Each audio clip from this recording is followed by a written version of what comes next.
What's going on, everybody? So I'm here with Tom Thornton, a former D1 quarterback. Yes, sir. I had no idea until this morning. Played at Wyoming, right? Yes, sir. 3 years at quarterback and my last year at receiver. So now you compete. So what got you? So by the way, the reason he's here is I'm like, you know what? I really would like to meet more of the people I coach online. And I'm like, so once a month we'll pick somebody who's doing epic stuff. And this dude, like, there's some, like, you can tell some people, and we were talking about this, don't follow stuff. Because, like, you'll have someone eating like 10 calories a day and somehow they're not losing weight. And you're like, okay, it's not the theory of thermodynamics, it's the law of thermodynamics. I get some people with hormone problems, but like, these are dudes on like TRT. Y'all got hormone problems, man. You know, so it's like, so I'm like, you know, since he started, so he came off a show. He was coaching under someone who's a really good coach. Nothing bad to say. You have nothing bad to say, but no. You know, the thing is, like, you want to see what's out there. There's different methods you learn. And I'm not mad when clients go, hey man, I want to prep with this guy. I'm like, cool. Like, learn different methods, see what works best for you. Maybe my way is not as good as his way. A lot of times they end up coming back. Because I don't do voodoo. I'm pretty straightforward. Hey, we're not going to do insulin. We're not going to do this. We're not going to do that. Like, if I'm dealing with someone who is used to doing that stuff. And if you want to do that, I'm not your guy because I don't want you to die. And that's a crazy request. And we usually come in more hard and more full than anybody without using diuretics or diazide or aldactone or any of that stuff. And so you've gained, like, since your show, and you took a break for a little bit, like, you've made some stupid gains. Put on about 25 pounds since I started working with But you. it's clean weight. Dude still got abs. And I'm like, all right, now I got a lot of people now. I coach, most of my clients don't compete. No intention of competing. In fact, because I'm older and I'm more health-based in my social media now, most of my clients have no intent, like, they don't look like they lift. A lot of these guys are 350 pounds. They just want to get down to 230 and not die. Yeah. So it's different when you're dealing with someone who just wants to progress. So what are your goals for competing? And tell us a little bit about yourself. Right now, I'm really trying to put on some solid mass. You know, I looked all right in my last show, but I think I really need to put on some size, especially my back and my legs. So, yeah. You know, I've been following your stuff forever. You know, been watching Tiger Fitness on YouTube for years. And so I reached out to you, just said, hey, this is the guy who, you know, heard nothing but solid things from. So just want to put on some size right now. No time limit on when the next show is coming, but would like to do another show with you probably late next year. And I think that's fair. I think that for where you want to improve, and I've already seen drastic improvements in his, I think, you know, looking at what you, if you're doing classic or whatever, you know, it's like looking at what you're doing, you know, legs are a big part of that. You don't need to bring the shredded glutes, but I think we can implement some things. And his training intensity is there. Like, we were just talking about that this morning. Like, a lot of it, 80% diet. I'm like, where the fuck is that statistic? Like, what I've noticed, and Courtney, you met my partner, Courtney won his pro show, and the only difference is we brought training intensity, and you train intense. You know, I think you've implemented some things that'll bring up your hamstrings and your quads. And you're just a taller guy, but I mean, look at Bumstead. You know what I mean? Like, you have the genetics. You're only 28.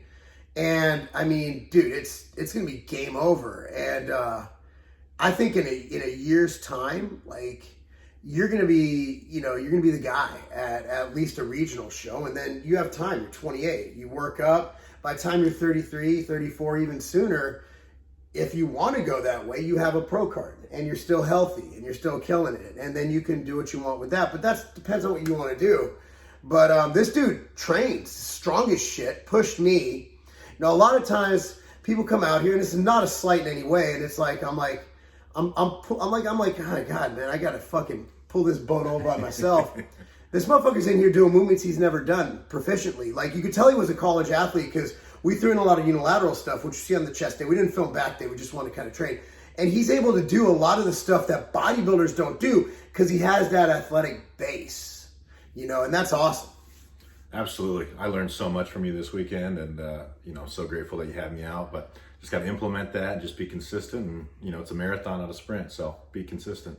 Yeah, that's the thing. A lot of people, they come off a show and they want to make these results, these gains. And they're like, it's like 2 weeks. And they're like, oh man, I haven't gained 30 pounds yet. I'm like, well, if you did, you look really bad. You know, it's, the goal with the show is to come off and, you know, implement some changes and gain. You're going to have initial 5 to 10 pound gain just from different water fluctuations and, letting loose and having a couple pancake meals and whatever. But then the goal is slow, controlled gains. And right now we're at the point where if we're gaining 1 to 2 pounds a month, we just want to make it clean. Now, in that year time, do we take time to clean it up? It depends. Right now, I don't see a need to lose. I'd rather just maintain. Yeah. Because you're at a fat level now where you can gain. Yeah. Like if you were any leaner, I wouldn't say you're optimal for gains. I'd say you're staying afloat, But other than that, it's fun.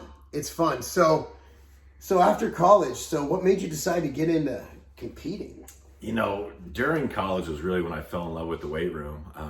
I think towards the end of my football career, I started liking the weights more than I liked the football. I was the same way. So yeah. I loved getting after it. I had a couple weightlifting records for playing quarterback at Wyoming. And so, just needed something to do to stay competitive after football and something to kind of be regimented and have a goal and be competitive. So just fell in love with bodybuilding and it's really become a part of me. And so can't wait to keep progressing forward. Brandon Curry, he was a college running back. Oh, I didn't know that. Yeah, played right here at MTSU. I think a lot of people, there's a couple kind of bodybuilders. One is the guy who kind of was small, got bullied, wanted to get bigger, right? Yeah. I think a lot of us are guys who are we're like fucking weekend soccer players. Like we get done with that competitive part of our like athletic career. Maybe we go down with for me, it was a knee injury. For you, it was you graduated and you weren't NFL talent. Neither am I. I'm not saying I wasn't a college not talent. even close. Yeah. No. But then you realize you're there's something missing from your life. There's just this something missing. Yeah. And when I took time off from bodybuilding for the last 5 years to box, my competitive spirit was kind of fulfilled with boxing. So I always need something competitive. And you're competing in business. No, it's not the same. Like once you've, and I can speak as a football player who played a non-skilled position, but it's like you're lined up and you're head to head with this guy. And your goal is to either, if you're on defense, fucking tackle the guy with the ball or disrupt the play. Mm-hmm. On offense, your goal is to make sure that your running back has the opportunity to run the ball. Like you're creating a lane. And when you go through life and you don't have that man-to-man combat, I think every man needs to experience that 1v1. Whether it's a soccer player doing a move on somebody, if you lack that competitive nature, you're going to suck at life. Oh, yeah. And we were just talking, a lot of the kids on my wrestling program, I don't want to use the word, but they're smart kids. One might call them a little bit nerdy, meaning they're smarter than me. That's it. And imagine you combine these kids who get literally 6.0 GPAs, which I have no idea how that happens. And they're in advanced calculus for smart people. And then you combine it with one-on-one fucking combat with another dude, and he's in the boardroom or doing some tech shit or fucking hacking, whatever he does. Can you imagine if you combine that intelligence with a fucking kill everybody mentality, a win at all cost mentality? You're creating the fucking uber athlete. Oh, you're gonna be successful in whatever you choose to do if you can combine that. So I was just telling him yesterday, it's the head coach for the wrestling program came up to me and it's the confidence you're instilling in these kids. We compete in a tournament versus the best team in the state that we've never won against. And we didn't win, but the words are vastly overperformed. Our wrestling program hasn't changed much. Yeah. What's changed is the weight room. These kids not only they go from lifting 50 pounds to 350 pounds, but it's here. It's here. And that's why the thing I want to take away that I learned from you, that it reinforced it, because Courtney and I talked about it with you today, is that intensity is everything in life. What separates the greats from the okays is in training intensity. Courtney won his show because of training intensity. And if there's one thing I want, you already had it. You didn't learn shit on intensity. You're fine. You might have learned a couple movements. I made phenomenal eggs. They were pasture-raised eggs. and I put taco meat in there, bison. So good. Bison, I mean, with Dave's raisin bread, like. Best breakfast I've ever had. Honestly, like, I impressed myself. And I put on a sexy apron and he had a boner. So, I didn't see it. I'm guessing. But no, it's one of those things, guys, where, I like to, this video will get like 12 views. But I want you guys to understand that, like, this is where we're at. And this is not like, nobody knows, like, nobody aside from my YouTube videos where I have a fucking 20-second thing, like I have coaching available, nobody knows I coach. It's all word of mouth. But the reason I like doing this with my clients, I'm going to do it once a month, is because I think that the one thing I can get over training, I can get over diet, I can do everything, but I can't demonstrate intensity. Mm-hmm. You didn't need it, but I mean, there's a lot of things that we learn from each other. But, the thing is, it's right. But anyway, man, I appreciate you coming out. I know it's a pain in the ass to fly. You got to put masks on and shit. but I appreciate you coming out, man. No, unbelievable. Thank you so much for having me. I never had a coach care so much and reach out and fly me out. So where can they follow you on Instagram? Tommy T QB is Instagram. So that's when I found out. I'm like, wait a second. Nobody puts QB after the name unless they're an actual living quarterback. That's fucking awesome, man. Yes, sir. That's awesome. I have a story. A lot of stories. So I have there was our backup quarterback in high school. Like, I used to have to snap to him every once in a while, right? So we would talk a lot of shit to each other. Yeah.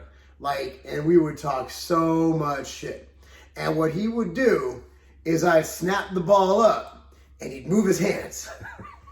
And you don't wear a cup during practice. Yeah. Go right, like, nose first into my balls. Oh, God. And I was like, his name was Dovey. Like, Dovey. Because I talk shit, I'd be like, Because he played defense, but he was our backup quarterback. We weren't really a quarterback school, right? Yeah.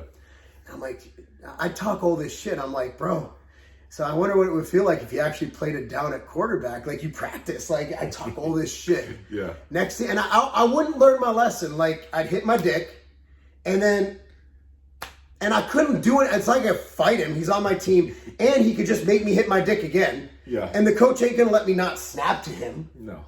Did you ever do that to anybody? No, I never did. We did a lot of shotguns, so didn't have to get under there too much. But no, I would never think to do that. Because my junior year, I played center. Yeah. And that motherfucker Dovey would just, and he was just a quiet dude. He had a really cool, calm voice. He's like, he just hit your nuts again, bro. I'm like, you asshole.